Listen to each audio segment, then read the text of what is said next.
Greetings and bienvenue, midnight crew. Thank you for returning to this broadcast.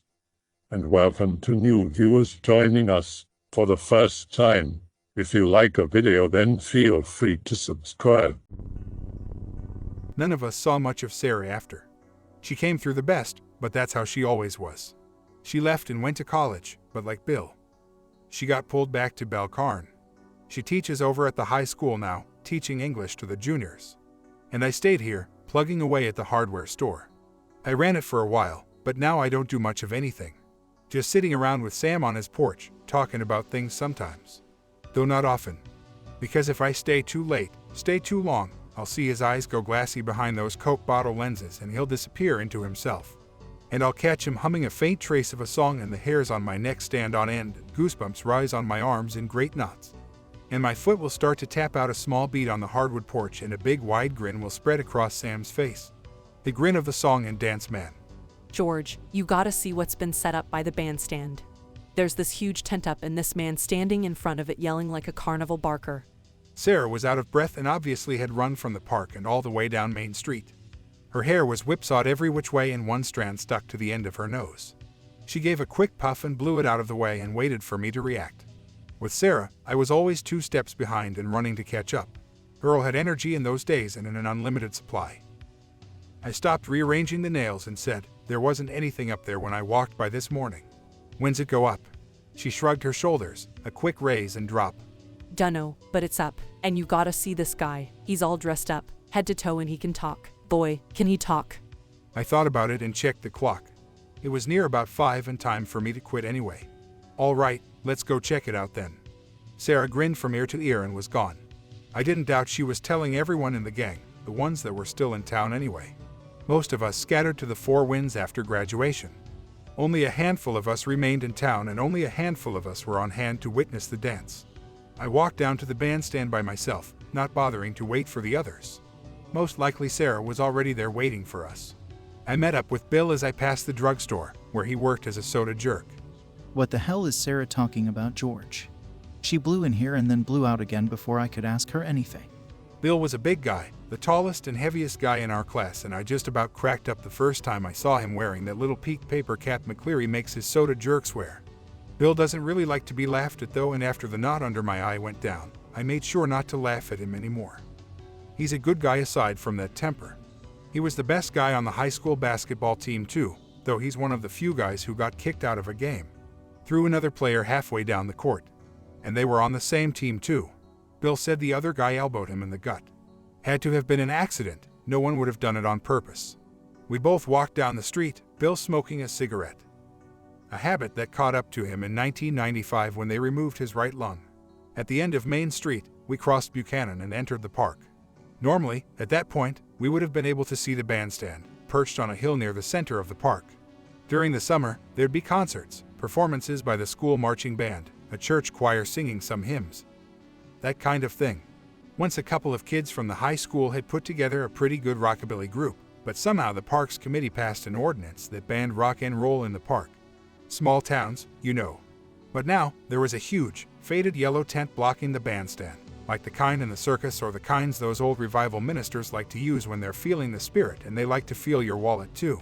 There was already a pretty large crowd around the tent, and as Bill and I got closer, we could hear the fellow that Sarah had told us about. He sounded like a carnival barker, all right. Bill and I walked faster down the path that led to the tent. We pushed our way through the crowd, up toward the tent and where we thought the man was. Come on everybody, it's getting close, getting close. We're going to have ourselves a heck of a time tonight. Yes indeed, a heck of a time. We'll be singing, we'll be dancing, I promise that, and the song and dance man always keeps his promises. We still couldn't see him. Still too many people were blocking the way. It looked like the whole town had shown up to see the song and dance man. Bill tugged on my sleeve and pointed. I followed his finger and got bug-eyed. It was Reverend Harper, the Baptist minister. I've lived a good long time, but I ain't ever seen a man that could thump a Bible harder than he. Harper preached against the evils of sin, sin in drinking, sin in smoking reefer, sin in smoking tobacco, sin in lying, and most of all, sin in dancing. And here he was lining up to get inside the tent too, 'cause he certainly wasn't preaching. We waved at him, Bill waving with the hand that held the cigarette, and that old Baptist turned red as the Red Sea and turned and walked away. Bill and I grinned at each other and kept on walking toward the front and toward the song and dance man. Finally we broke through the crowd, and there he was. He stood on an old crate, splintered and looking like it was on the verge of collapsing under his feet. On the grass beside him lay a black fiddle case with gold trim along its edges. It looked old, older than the crate, older than the town. It seemed like something ancient. He was all angles, all knees, elbows and shoulders. Tall and gangling, his body moving and bopping to the rhythm of his words. He wore a red and white pinstripe jacket, looking like he belonged in a barber shop quartet. The straw hat sat on his head, always getting pushed back or pulled forward by his long-fingered hands. Long, six-fingered hands. I started when I saw that. I had read that some folks are born with 6 fingers, but reading about something and seeing it are two different things. His eyes just about flashed blue lightning as he spoke, and sparks nearly flew from those white teeth. And he just never stopped talking. Not for breath, not for questions, not for anything. Just kept up that patter like his very soul depended on it. All right, all right, all right. We're getting close, getting real close. Yes, we are. Are you ready to dance? Are you ready to sing? 'Cause I'm ready to play my fiddle. Yes, I am. Yes, I am. Got a fiddle at my feet and I'm ready to play. Ready to make those strings sing. Can you believe it? He claps his hands, and that's as close to a pause he was willing to do. Sarah and Sam came up to us now, having found us in the crowd. Sarah elbowed me in the rib and said, What'd I tell you? Looks like he should be in a carnival trying to get us in to see the bearded lady or something.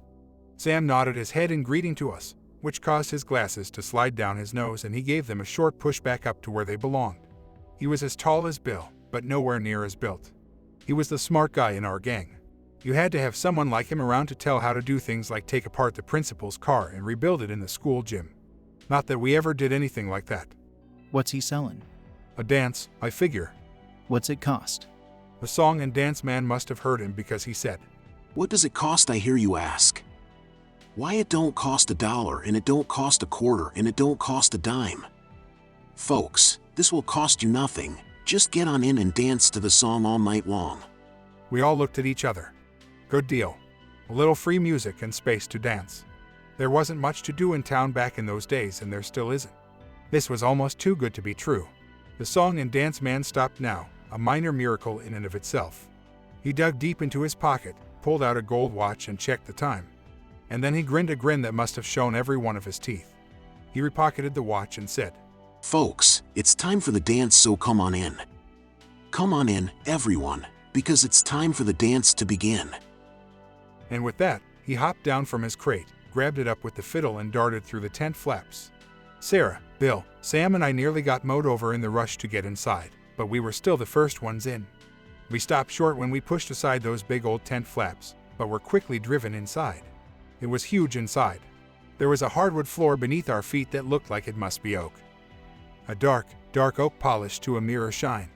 There were candles and holders all along the tent pole posts, and when I looked up, I couldn't see the ceiling because of all the darkness.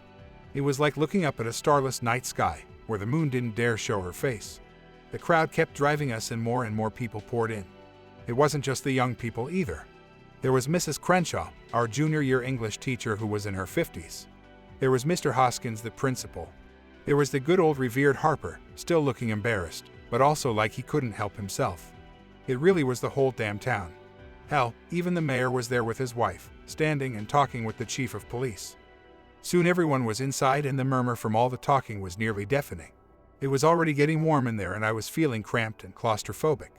We were all looking for the song and dance man, to see where he had gone. No one looked up, so no one saw him until the first pull of his fiddle bow. He was there, on the center tent pole, sitting on a small, wooden platform, about 20 feet off the floor.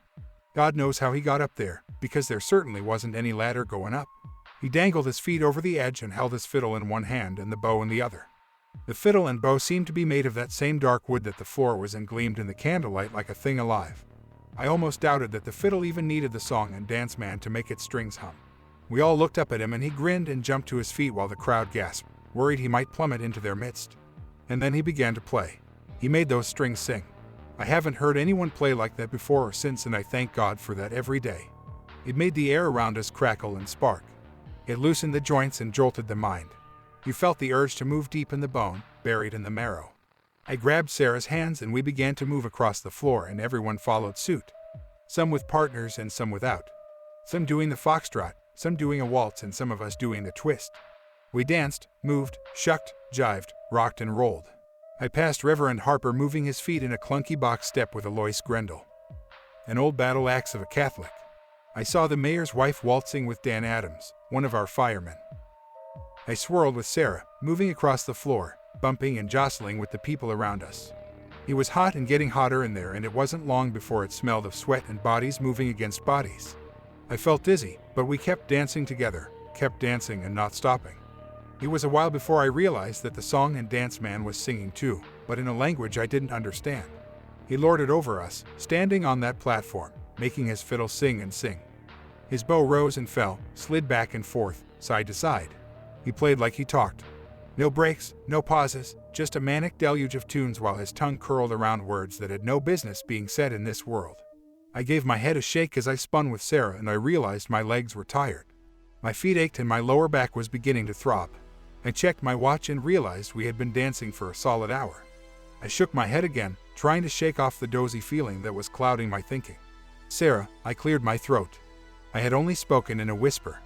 My tongue felt thick and funny. I tried again, Sarah, louder this time, but she still didn't respond, and we kept dancing. I shook her, but she didn't respond. I kept shaking her until I realized I was doing it in time with the music. So I just tried to stop. And I couldn't. I couldn't stop. Underneath the fog, I began to feel frightened. I began to see the faces of the other people now. I saw their terror. Reverend Harper's face had grown redder than it had been before. Sweat poured down his face, but still he kept moving, twirling Mrs. Grendel around and around, her head lolling from side to side. She had fainted, but her feet were still moving.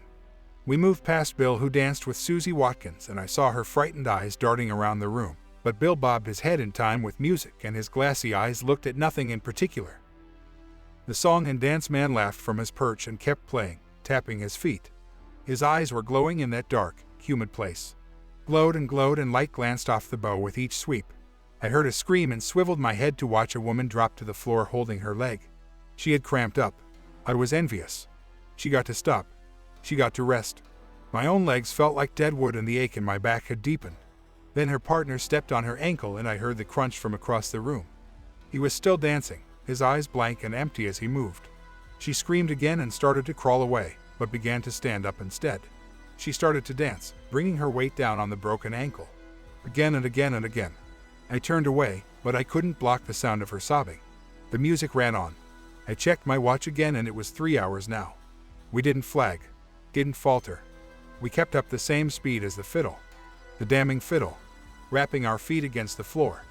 Never mind the blisters that burst. Never mind broken toes or broken ankles. Never mind that deep pain buried in the spine that refused to go. Never mind old hearts and bad knees. We kept up that frantic pace as one mass. A bobbing, thumping, jumping creature with one mind. Reverend Harper died at one point. I watched it happen. He was holding up the still fainted Mrs. Grend, whose feet still moved with the music when he dropped her, and then fell to the floor. He twitched once, his feet beating a quick, staccato rhythm, and then was still. Mrs. Grendel got back up and kept on moving. I watched Harper as I danced, trying to see if he was breathing. He wasn't. I swear to you he wasn't. But he still got back up. He was dead, but he still got back and began to dance again. He turned to look at me, and he grinned the song and dance man's grin.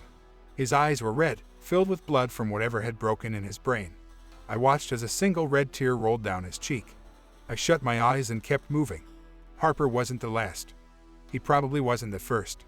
The old and the sick were the first to drop. Exhaustion, heart attacks, hemorrhages somewhere deep inside. They died.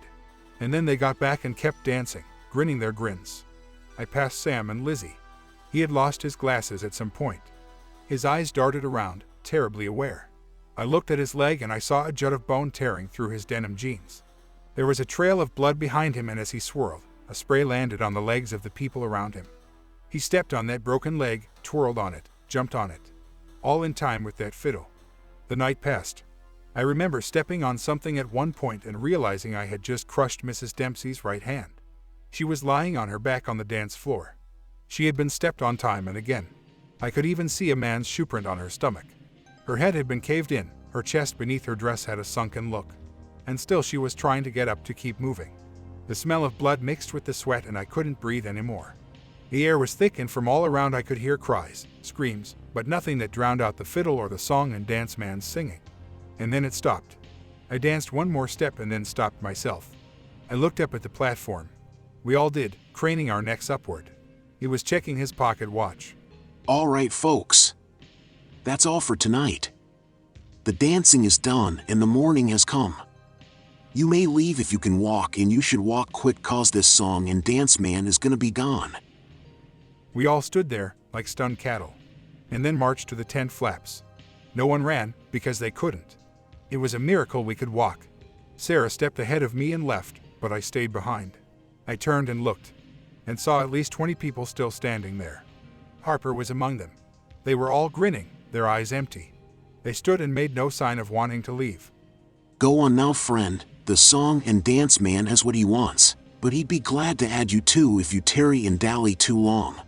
I looked up at him and saw him smile. And then I turned my back to him and left the tent. When I turned back again, it was gone along with the people inside. That's the story of what happened. The others won't tell it or pretend it never happened. Never mind the 21 people that vanished that night, the mayor's wife included. They'd rather not think about it.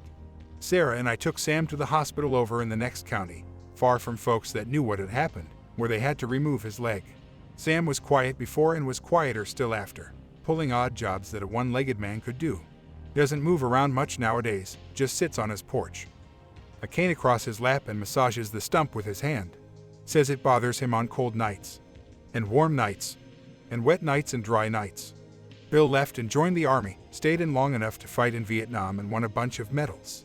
Came back and settled down to drink and drink hard, and if you want to find him, you can find him in Eddie Dixon's bar. No matter how drunk he gets though, he doesn't talk about that night. None of us saw much of Sarah after. She came through the best, but that's how she always was. She left and went to college, but like Bill, she got pulled back to Belcarn. She teaches over at the high school now, teaching English to the juniors. And I stayed here, plugging away at the hardware store. I ran it for a while, but now I don't do much of anything. Just sitting around with Sam on his porch, talking about things sometimes. Though not often. Because if I stay too late, stay too long, I'll see his eyes go glassy behind those Coke bottle lenses and he'll disappear into himself.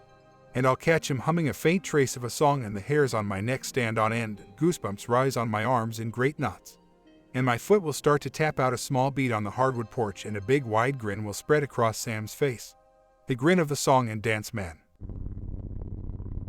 I hope that you enjoyed tonight's broadcast. If you enjoyed tonight's story, then please subscribe to the channel as more green texts will appear daily. A new broadcast will appear when the clock strikes midnight Central Time.